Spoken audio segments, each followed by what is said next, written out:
Ang ninuno. Magandang araw mga kabayan dahil bukas na mag-o-open ang stocks natin at bukas na din ang promo. Tatlo ang pwede nating pagpilian sa promo. Ang unang promo, buy one Balaw hoodie, get one free tubig ng Banahaw necklace. Ikalawang promo, buy one t-shirt, get one free panyo ng Birhen. At ang pangatlong promo, ang pinakahuli, buy 3 items, pwedeng t-shirts, cargo shorts, cargo pants, or pwedeng accessory. Meron kang free na bracelet of your choice. Pwede ang halo isang t-shirt, dalawang shorts, or dalawang bracelet, isang t-shirt, basta tatlo maliban sa panyo. Kapag itong promo number 3 ang binili nyo, bago kayo mag-check out, ilagay nyo sa note kung ano ang gusto nyong free na bracelet. Kapag wala naman kayong nalagay, ako na mismo ang pipili ng bracelet para sa inyo, basta tatlo ang order. Tatagal ang promo ng February 1, 7pm hanggang February 3, 7pm. Yun lamang, unahan na lang. Simulan na natin ang kwento. Nang mga sandaling ito, hindi lubos maisip ng binata kung paano pang nabuhay ang lalaki. Tatang Simon, kung nabubulok na ang lamang loob ng lalaki, bakit buhay pa siya? Nilingon ni Tatang Simon si Mang Kanoy at tinanong ito. Kanoy, nang hawakan mo ang kamay ng pasyente, anong naramdaman mo? Lumapit si Mang Kanoy sa kinaroroonan ni Mang Simon at pinaliwanag ang obserbasyon. Bilang isang manggagamot, kaya kong damahin ang pulso ng aking pasyente. Napansin ko na hindi na ito tumitibok. Maging ang temperatura ng katawan ay napakababa na din. Inakala ko nga na siguro dahil lang sa pamamaga ng katawan, kaya hindi normal ang pulso at temperatura. Wika ni Mang Kanoy. Kagad namang sumabat si Ginang Marta. Hindi totoo yung sinasabi mo. Bago kayo dumating, pinapakain siya ng nag-aalaga sa kanya. Mga sinungaling kayo. Wika ng Ginang. Napangiti si Tatang Simon at nagsimulang magritual. Matapos itong usala ng dasal ang katawan ng pasyente ay bigla itong nangisay. Napatras si Luis nang makitang naglabas ng itim na likido sa bunganga ang pasyente. Gumawa din ito ng nakakatakot na ingay na parang sinasakal habang inilulubog sa tubig. Anong nangyari sa kanya, Tatang? Bakit nangingisay ang katawan ng pasyente? Wika ni Luis. Sinabihan siya ni Katnog na kumalma dahil isa ito sa mga proseso ng panggagamot ni Tatang Simon. Hindi ako mangangako na maibabalik ko pa ang asawa mo, Ginang. Pero kaya kong hanapin ang mambabarang na may gawa nito sa kanya.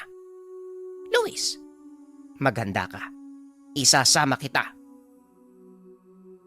Kagad namang tumutol si Mang Kanoy sa sinabi ng matanda. Teka, sandali lang. Ano ang kinalaman ng anak ko dito? Wala siyang kaalam-alam sa ganitong mga bagay. Tumawa ng malakas si Tatang Simon. Hinawakan sa balikat si Mang Kanoy. Kanoy, matanong nga kita. Sa palagay mo, paanong nakasunod si Luis sa'yo nang hindi mo nararamdaman? Hindi mo alam ang kayang gawin ng anak mo. At kung gusto mong makita, pwede kang sumama sa pagtukis. Tugon ni Tatang Simon. Matapos ay bumalik na ito sa panggagamot. Inusalan nito ng mga dasal ang katawan ng pasyente. Dahilan para muli itong makatulog. Hinarap ni Tatang Simon si Ginang Marta at muling kinausap. Sa pagkakataong iyon, kinuha naman ni Mang Kanoy ang pagkakataon upang kausapin ang anak. Magsabi ka nga ng totoo, Luis. Ano ang ibig sabihin ni Tatang Simon? At saka, paano mo nakilala ang matandang yon? Napakamot ng ulo ang binata. Wala na siyang dahilan para itago sa ama ang kanyang kakayahan. Mahabang kwento tay pero si Tatang Simon po ang nagbigay sa akin ng kakayahang taglay ko ngayon. Hindi din po ako sigurado kung bakit, pero lubos ako nagtitiwala sa kanya. Tugon ni Luis. Napailing na lang ang kanyang ama dahil alam nitong hindi na mapipigilan ang tadhana ng binata. Kung ito ang pinili mong landas, alam mong hindi kita pipigilan, anak. Pero mag-iingat ka. Dahil hindi biro ang mundo ng lihim na karunungan. Oo, manggagamot akong gumagamit ng mga dasal. Pero hindi ganon kalawak ang kaalaman ko. Kaya patawad kung hindi kita magagabayan. Wika namang Kanoy. Agad siyang inakbayan ni Luis. Ano ka ba tay, wala kang dapat alalahanin. Hindi ako papabayaan ng amang may likha. Siya ang naglagay sa akin sa ganitong katungkulan, kaya siguradong may hinanda siya para sa akin. Magtiwala lang po kayo. Pag-uusap ng mag-ama. Nang mga sandaling iyon, tapos na ding mag-usap si Tatang Simon at Ginang Marta. Handa ka na ba, Luis? Lalakad na tayo. Nga pala, Kanoy, maaari bang maiwan ka dito? Tignan mo na lang ang pasyente. Wala ka namang dapat gawin sa kanya. Kami na ang bahala. Tumangulang si Mang Kanoy. Kagad nang lumakad si Tatang Simon. Ngunit laking pagtataka ni Luis dahil may mga armadong kalalakihan ang nakasunod sa kanila. Tatang, bakit pala sumama tong mga bataan ni Ginang Marta? Wala naman siguro silang magagawa kung sakaling makaharap natin ang mambabarang, di ba? Tanong ni Luis. Tama ka naman. Pero gusto lang makasiguro ng Ginang na matutupad ko ang sinabi ko sa kanya. Hahanapin at pagbabayarin ko ang mambabarang na may gawa nun sa asawa niya. Hindi lingid kay Luis ang pasyenteng pinunta nila. Isang makapangyarihang tao. Alkalde ito ng kanilang bayan at hindi rin may kakailang marami itong natulungan. Isa na nga sa mga ito ang ama ng binata. Paano niyo naman po matutunto ng mambabarang? Tanong ni Luis. Masyadong nagpakampante ang mambabarang. Hindi niya nagawang linisin ang kanyang mga bakas. Hindi niya siguro akalain na may tutulong pa sa alkalde. Tugon ni Tatang Simon.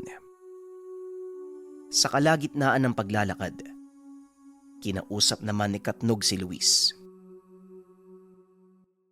May ilang bagay akong gustong sabihin sa iyo, Luis. Kagaya ng mga mangkukulam. Mahusay sa paggamit ng mga dasal ang mga mambabarang. Ang pinagkaiba lang ng mga ito, higit silang makapangyarihan dahil sa kalikasan ng gagaling ang kanilang kapangyarihan. Wika ni Katnog. Kung ganun, posibleng matalo ko ng mambabarang kung sakaling magkaroon ng inkwentro? Tanong ni Luis. Malamang. Hindi, biro lang. Pero wag ka mag-alala. Dahil kagaya ng sinabi ng tatay mo kanina, may dahilan kung bakit inilagay ka ng ama sa katungkulang ito. Biglang napahinto si Tatang Simon. Napatingin si Luis sa paligid. Napagtantong nasa merkado na sila. Teka Tatang, bakit tayo nasa merkado? Anong? Napahinto sa pagsasalita si Luis. Nang maramdaman niya ang napakabigat na aura. Alam kong nararamdaman mo siya ngayon, Luis. Huwag kang magpalata. Nasa malapit lang ang mambabarang At mukhang natunugan niya tayo. Wika ni Katnog. Nanatiling tahimik si Tatang Simon. Ilang sandali pa ay naglakad ito papunta sa isang kainan. May iba akong nararamdaman pagdating sa lugar na to. Ano kayang meron? Wika ng matanda habang nagbubukas ng mga tinakpang lalagyan ng lutong ulam. Ano po bang nararamdaman niyo, Tatang? Nandito na po ba ang hinahanap natin? Tanong ni Luis. Oo. Nandito na ang hinahanap natin. Heto, Ale. Pagbilhan mo ko ng isang mangkok ng dinuguan at isang balot ng puto. Kayo, humanap na din kayo ng makakain. Kailangan nating busugin ang mga tiyan para gumana ang isipan. Napasapo ng ulo si Luis dahil sa kapilyuhan ng matanda. Ang buong akala nito ay nagbibiro lang si Tatang Simon. Habang kumakain sila, napansin ni Luis na nakatitig sa iisang direksyon si Tatang Simon. Akmang lilingon sana si Luis, ngunit pinigilan ito ni Tatang Simon. Huwag kang lilingon kung ayaw mong mapahamak. Kagadamang nakuha ni Luis ang ibig sabihin. Ipinagpatuloy nila ang pagkain. Nang matapos, isa-isa silang lumabas. Sina Luis at ang mga tiyuhin ng alkalde. Saka palang nagkaroon ng pagkakataon si Luis na makita ang itsura ng kanilang makakarap. Isang matandang lalaki na nakasuot ng sombrerong gawa sa buri. Napansin itong wala si Katnog sa kanyang balikat. At si Tatang Simon naman, nagpaiwan sa loob ng kainan. Walang kaalam-alam ang mga tao sa paligid sa mangyayaring kaguluhan. Tinitigan ni Tatang Simon si Luis. Tumangulang ang binata. Medyo kabado ito dahil hindi niya alam kung ano ang mangyayari at kung saan magmumula ang atake ng kalaban. Nanatili itong nakatayo sa labas ng kainan kasama ang ilan sa mga tauhan ng alkalde. Ilang sandali nga ang nakalipas. Lumabas na ang matandang nakasombrero. Maganda ka. Ito na siya. Wika ni Katnog. Bagyang lumayo si Luis. Inantay ang susunod na gagawin ni Tatang Simon. Patuloy na naglakad papalayo ang mambabarang. Ngunit hindi pa rin kumikilos si Tatang Simon. Hindi na nakatiis si Luis. Sinundan niya ang matanda. Anong ginagawa mo? Haharapin mo mag-isa ang mambabarang. Delikadong nasa isip mo, Luis. Wika ni Katnog. Hindi nagpapigil ang binata. Hindi ko hahayaang takasan ng mambabarang na yan ang kasalanang ginawa niya. Tugon ni Luis. Napangiti naman si Katnog dahil ito ang matagal niyang iniintay. Magaling. Ngayon ipapakita ko sa iyo kung anong magagawa ko. Patuloy na sinundan ni Luis ang matanda hanggang suminto ito sa isang bakanting lote. Mas mabuti sigurong dito tayo magharap. Walang tao ang dumadaan sa lugar na ito, kaya kaunti lamang ang maaaring madamay. Wika ng matanda. Malinaw sa akin ang ginawa mong pambabarang sa alkalde. Pero hindi ko maintindihan, bakit kailangan mong umarte na parang inaalala mo ang kaligtasan ng mga tao sa paligid? Tanong ni Luis. Tumawa lang ang matanda habang umiiling.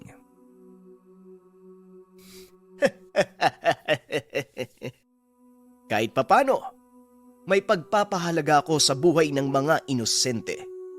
Ayokong madamay ang mga walang muwang. Dahil sa totoo lang, hindi ko rin alam kung gaano kalawak ang sakop ng aking kakayahan. tugon ng matanda. Ilang sandali pa ay biglang nakaramdam ng kakaiba si Luis. Dumilim ang paligid. Mabigat ang aura na dumadaloy mula sa matanda. Nasa loob tayo ng kanyang domi. Sa ngayon, sakop ng matandang yan ang espiritu mo. Kaya mag-iingat ka sa mga susunod mong akbang. Wika ni Katnog. Sandali lang.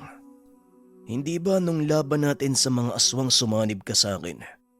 Siguro naman, pwede mong ulitin yun ngayon, di ba? Tanong ni Luis. Kapag nasa loob tayo ng espiritual na domi, hindi ako pwedeng sumanib. Dahil kaluluwa mo ang nakikipaglaban, hindi ang pisikal na katawan. Tugon ni Katnog. Kaunting kaalaman. Sa sandaling pumasok sa isang kumbate espiritual ang isang manggagamot, ang kaluluwa nito ang nakikipaglaban. Walang magagawa ang anumang manifestasyon ng mga espiritual na gabay, lalo na sa pisikal na katawan. Sa ibang kaso, maaaring ang gabay ng albularyo ang makikipaglaban at may pagkakataon din naman na nakasuporta lang ito bilang karagdagang tulong sa pag-ataking espiritual. Balik tayo sa kwento. Nang mga sandaling iyon, alam ni Luis na siya mismo ang lalaban sa mambabarang, ngunit walang takot na makikita sa kanyang muka. Bago tayo magsimula, nais ko munang makilala mo ko. Ako nga pala si Umar, at kagaya ng sinabi mo, isa kong mambabarang. Wika ni Mang Omar. Hindi naman sumagot si Luis. Nag-iisip ito kung ano ang gagawin kung sakaling umatake ang kalaban. Lumingon sa kanya si Mang Omar at muling nagsalita. Hindi ka man lang ba magpapakilala sa akin? Sayang naman, nais ko pa naman makilala ang pinakabagong mag-aaral ni Simon. Sa hindi malamang dahilan ay nabawasan ng bahagya ang tensyon. Maging ang orang bumabalot sa lugar, unti-unting gumaan. Luis ang pangalan ko. At kung sa tingin mo mag-aaral ako ni Tatang Simon, pasensya na. Pero ni minsan, hindi pa niya ako tinuruan. Wika ni Luis. Ganun ba? Pues ngayong araw, matututunan mo ang pinakamahalagang aral bilang isang manggagamot. Wika ni Mang Omar. Matapos ay biglang napalod ang binata. Unti-unti itong nakaramdam ng pananakit ng ulo lalo na sa bandang noo. Anong ginawa mo sa akin? Bakit? Sobrang bigat na. Hindi na ituloy ng binata ang sasabihin. Tumulo ang dugo sa ilong nito. Sa kabilang dako, nakikita ni Tatang Simon ang nangyayari sa katawan ni Luis. Nanatili itong nakatayo at tila natutulog. Ngunit walang kaalam-alam ang mga dumadaan na nakikipaglaban pala ito sa pamamagitan ng kumbateng espiritual. Babarilin na sana ng isa sa mga tauhan ng alkalde si Mang Omar.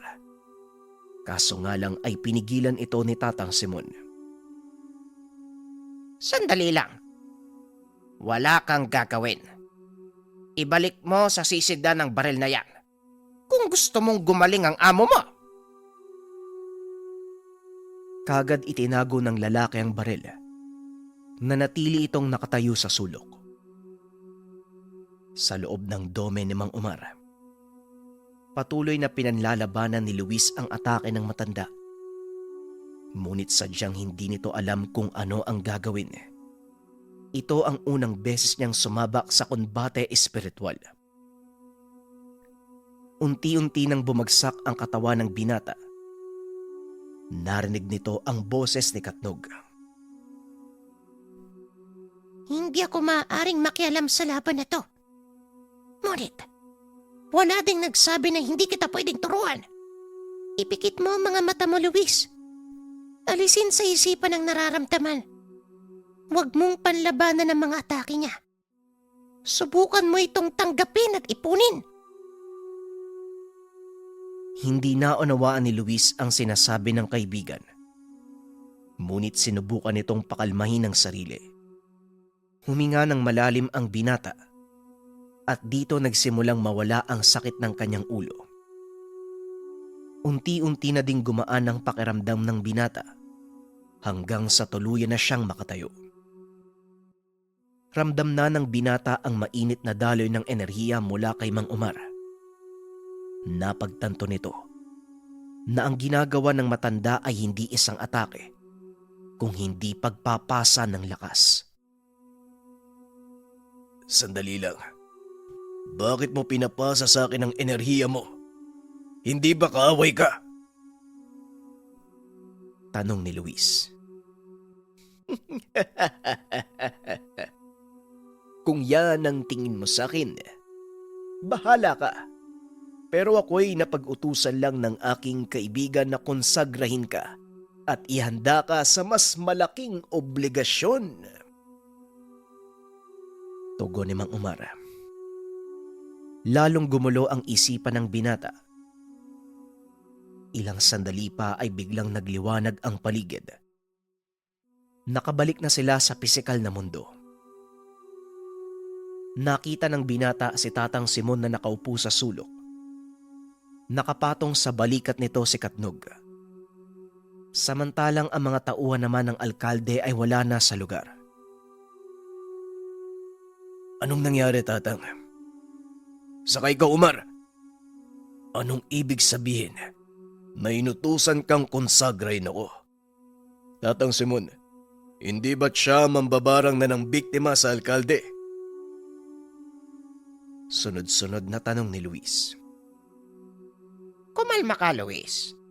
Hayaan mong ipaliwanag ko ang lahat. Si Omar ay hindi mambabarang. Isa siyang puting manggagaway.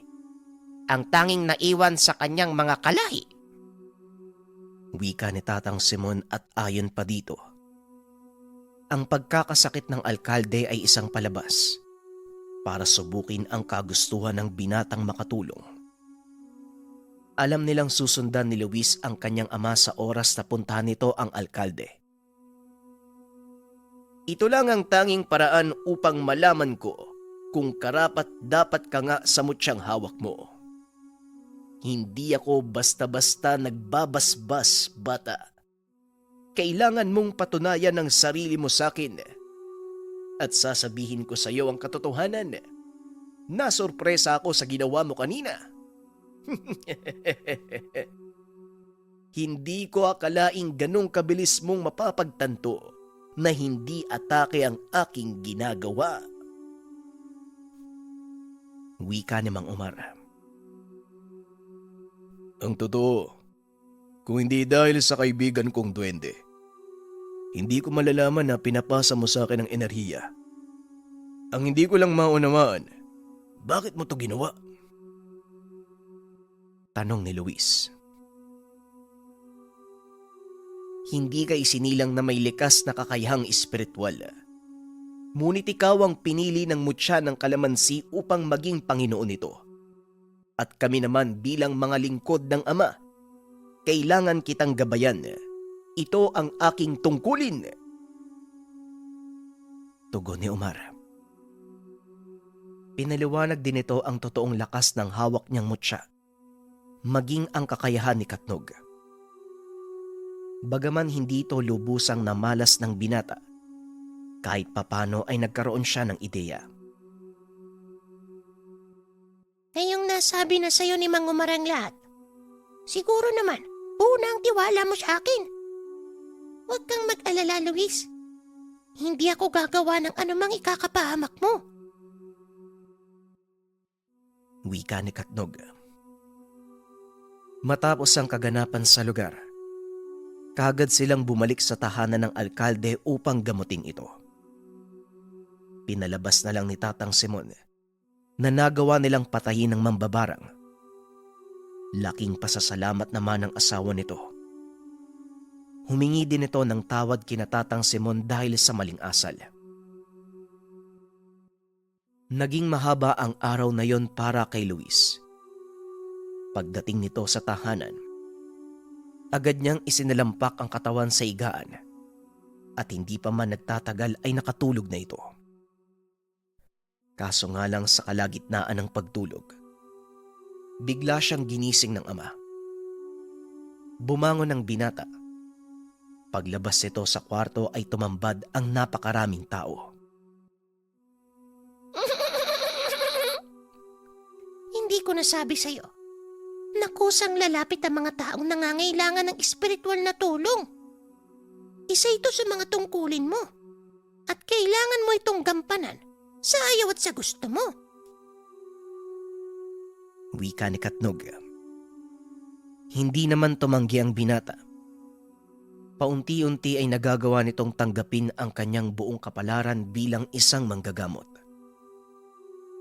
Sa tulong ni Katnog, nagagawa nitong malunasan ang mga karamdaman ng kanyang pasyente. Ngunit isang babae ang lumapit sa kanya. Ayon dito, unti-unting nagbabago ang ugali ng kanyang asawa at anak na lalaki. Hindi lubos na unawaan ni Luis ang sitwasyon. Kaya pinili nitong dayuhin sa kanilang tahanan ang mag-anak. Kinabukasan, maaga niya itong pinuntahan. Kasama si Tatang Simon at ang gabay niyang si Katnog. Pagkarating sa lugar ay nakita ng binata ang isang lalaking nasa edad 40. Nagsisibak ito ng kahoy. Nang matanaw sila ay kaagad ding iniwan ang ginagawa at pumasok sa tahanan. Pinatuloy ng babae sina Luis. Ngunit narinig nitong sumigaw ang lalaki sa loob ng bahay. Anong ginagawa ng mga yan dito? Paalisin mo sila, Alicia! Wika ng lalaki. Pagpasensya niyo na po yung asawa ko. Hindi naman siya dating ganyan eh. Mabait siyang tao. Nagsimula po yan nang makisalamuha siya sa mga dayo. Nagkatinginan si Tatang Simon at Luis. Sige po, Ale. Manong. Gusto lang po sana namin kayo makausap. May itatanong lang po ako. Wika ni Luis. Laking gulat ng mga ito nang lumabas ang lalaki at may dalang itak. Hindi nyo ba narinig yung sinabi ko? Umalis na kayo! Bahagyang napatras ang binata nang makita ang kumikinang na talim ng itak ni Mang Totong. Ngunit determinado itong matulungan ang mag-anak. Kalma lang po, Manong. Totoo pong wala kaming masamang tangka. Humingi po ng tulong ang asawa nyo dahil hindi daw po maganda ang nangyayari sa inyo. Wika ni Luis. Yang nangangailangan ng tulong. Nababaliw na yung babaeng yan eh. Ngayon, kung ayaw nyo umalis, tatagpasin ko kayo. Tugon ni Mang Totong habang itinataas ang kanyang itak. Huwag kang magpapasindak sa talim ng itak, Luis.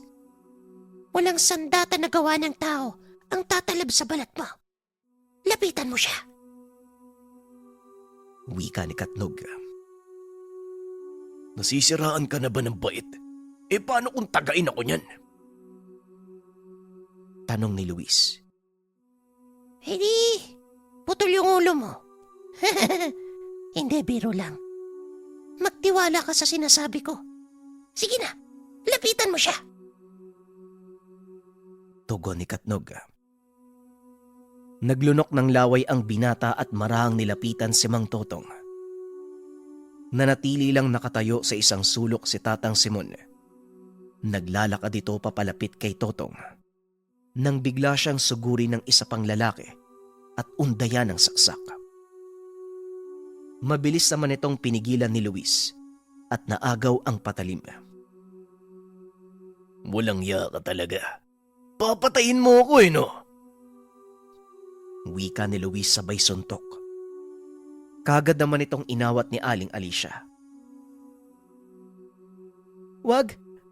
Yan ang anak ko, si B-Boy. Kagaya ni Totong, bigla din siyang nagbago eh. Naging bayolente simula nang maging kaibigan niya si Robel. Wika ni Aling Alicia. Biglang napahinto si Luis nang marinig ang pangalan. Oo, Luis. Tama ang hinala mo. Yung Rubel, binatang aswang na nakaharap mo sa palayan.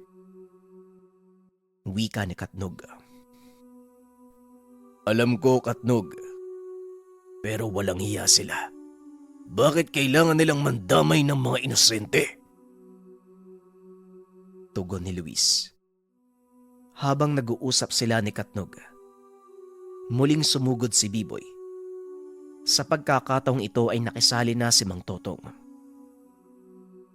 Dito na nang himasok si Tatang Simon. Biglang lumitaw ang matanda sa kanilang harapan. Isang malakas sa suntok sa sikmura ang ibinigay kay Totong, dahilan para mawalan ito ng malay. Sinalubong naman ni Luis si B-Boy at ginamitan ni Katnog ng dasalang binata upang makatulog. Hindi mo siya kayang pigilan sa pisikal na lakas lang. Hindi kagaya ng kanyang ama. Ang binatang ito ay ganap ng aswang. Wika ni Katnog. Iginapos ni Tatang Simon ang mag-ama sa loob ng tahanan upang simulan ang panggagamot.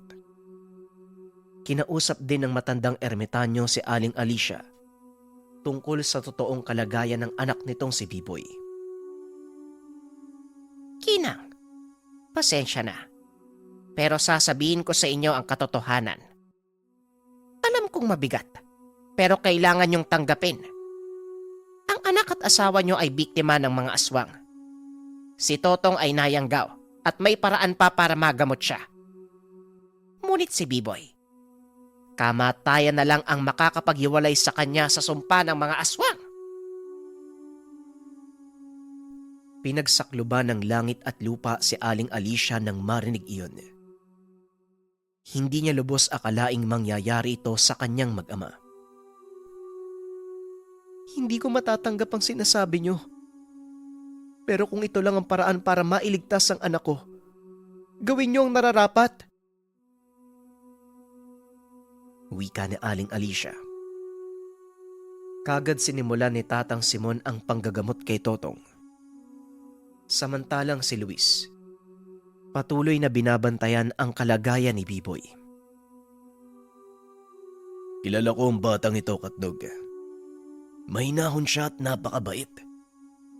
Kaya hindi ko lubos maisip kung bakit kailangan niyang sapitin ng ganitong kapalaran. Wika ni Luis, habang pinapanood si Tatang Simon na nanggagamot. Panoorin mo ang gagawin ni Tatang Simon. Dahil hindi malayong dumating ang pagkakataon na ikaw naman ang gagawa niyan. Lalo pa, may banta ng mga pangkilan. Wika ni Katnog. Bigla silang nilingon ni Tatang Simon at tinawag. Anong ginagawa mo dyan, Luis? Lumapit ka nga dito.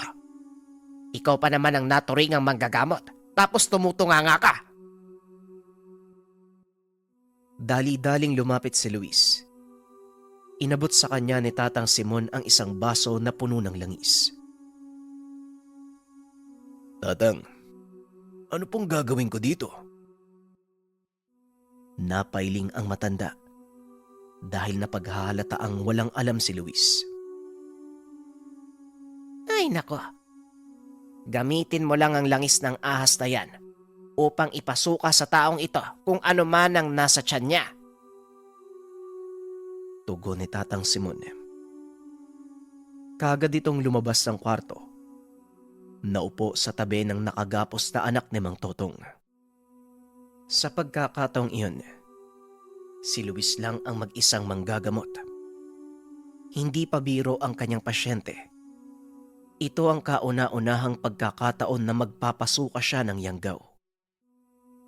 Kaunting kaalaman.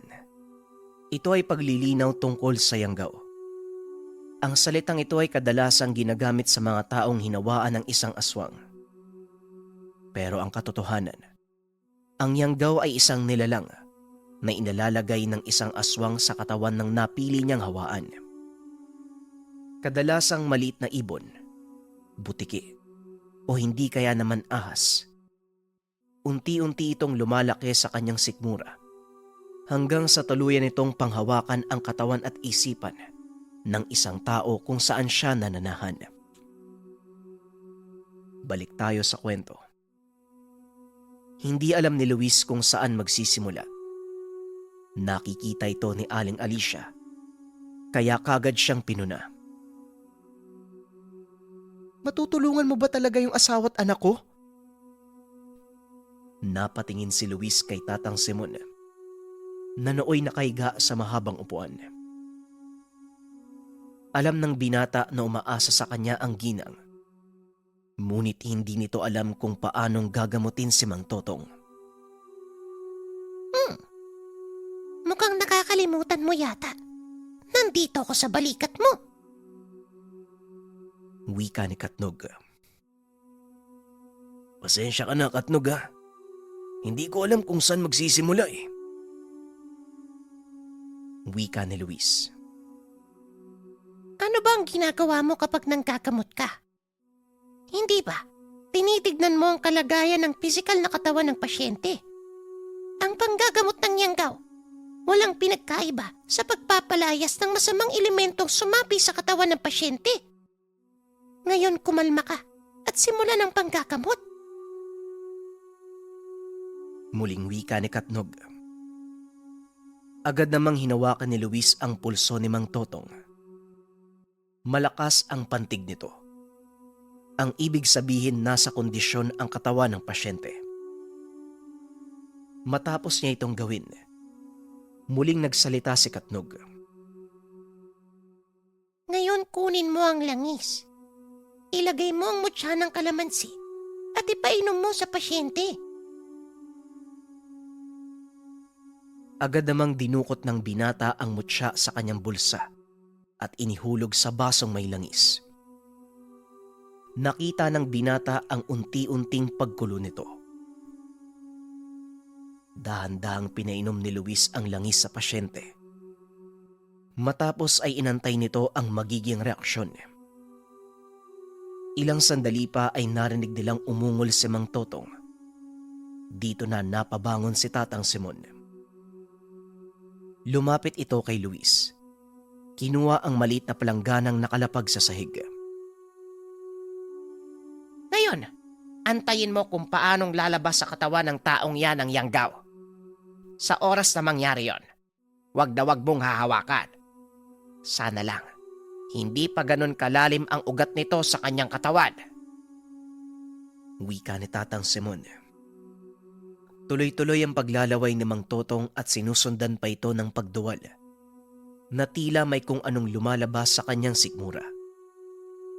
Maya-maya ay narinig nilang tila nagpipigil ito ng hininga.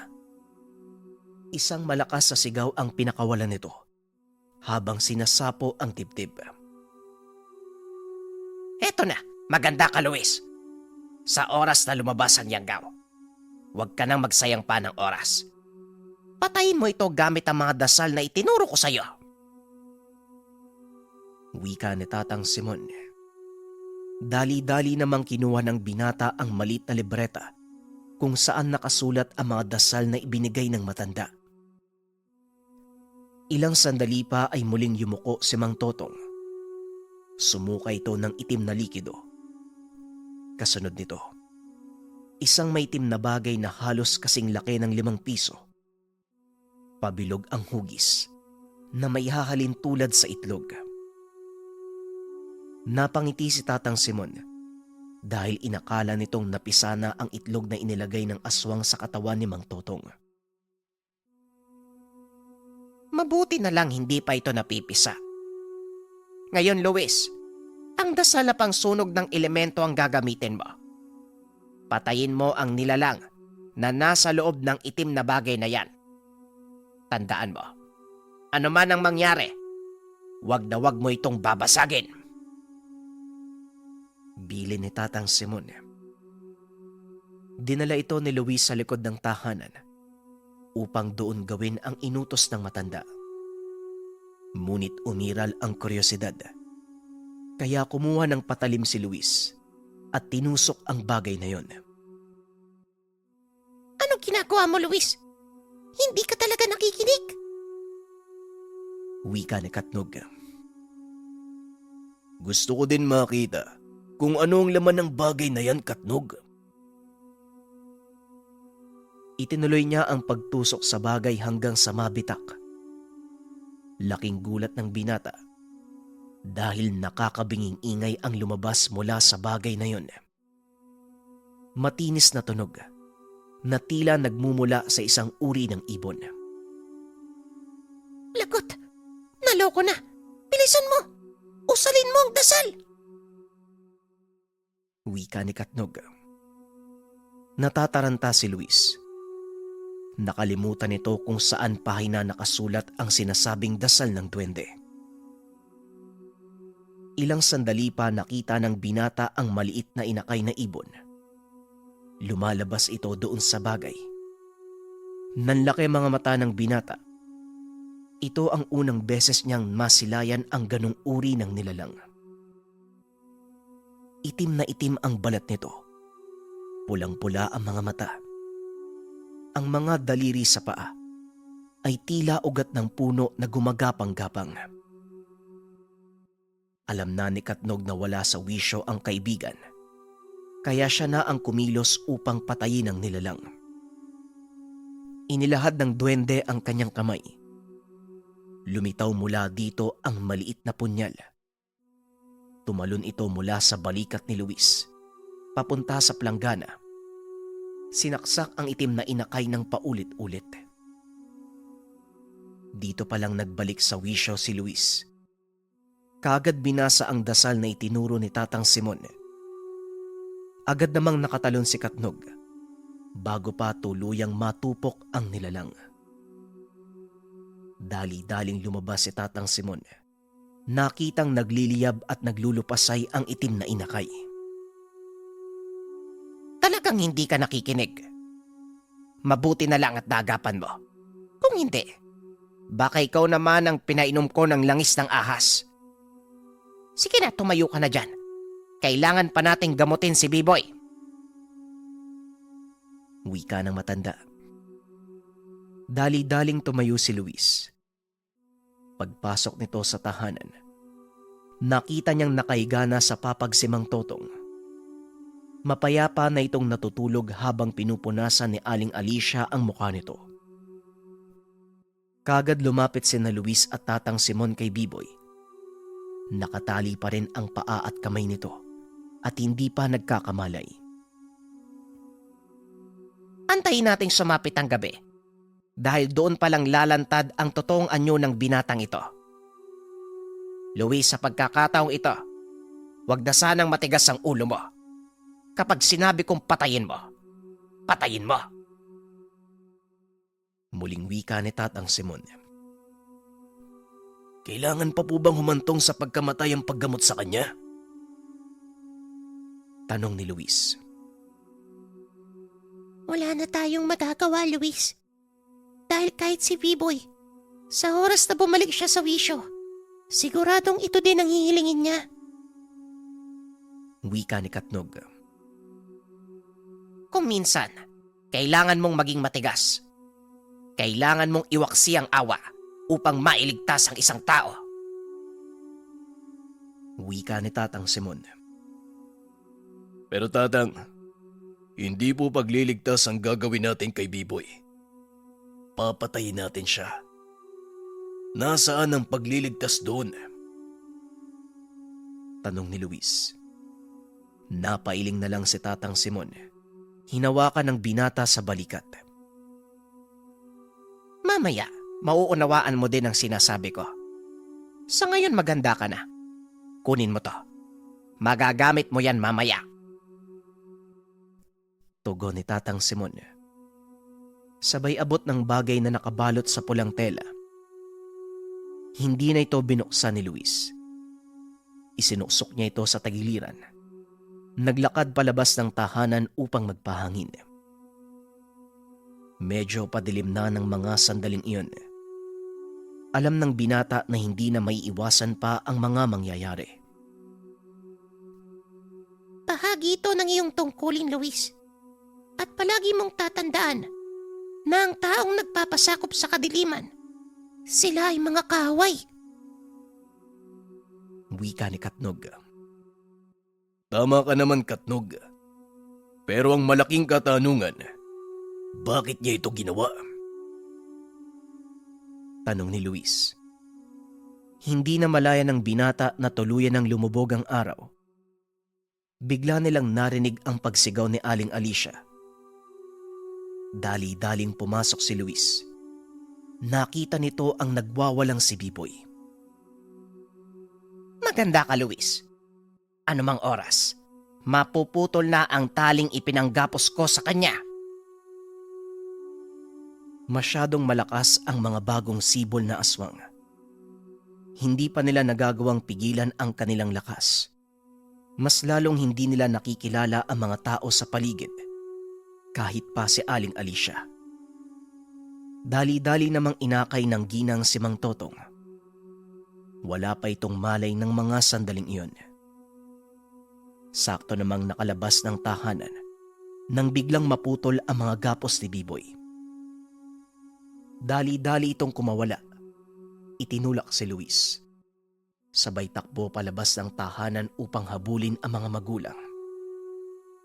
Mabilis namang tumayo si Luis at sinundan ito. Hinawakan ng binata si Biboy sa damit. Hinila pabalik. Tumayo ito at humarap kay Luis. Sumugod ang aswang. Palapit ng palapit ang binata hanggang sa bigla siya nitong dambahin. Dahilan para bumagsak silang dalawa sa lupa at magpagulong-gulong. Luis, lumaban ka. Tandaan mo ang mga sinabi ko. Hindi na siya tao at wala siyang ibang intensyon kundi patayin ka. Wika ni Katnog. Sinipa ito ni Luis at habang nasa malayo, unti-unting nagbago ang anyo ni Biboy. Akmang susugod na sana ang binata nang bigla itong makarinig ng malakas na tawa mula sa kung saan.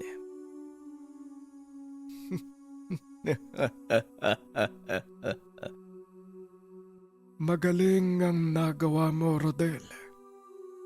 Perpekto ang pagbabagong anyo ng bago mong kaibigan. Bagong alagad. Sige, patayin mo silang lahat. Napalingon si Luis sa pinanggagalingan ng boses. Nakita ang dalawang figura ng tao. Nakatayo ang mga ito sa tuktok ng bahay ni Aling Alicia. Kayong dalawang may gawa nito! Wika ni Luis. Tumawa ng malakas si Hector. Lumapag sa tabi ni Biboy.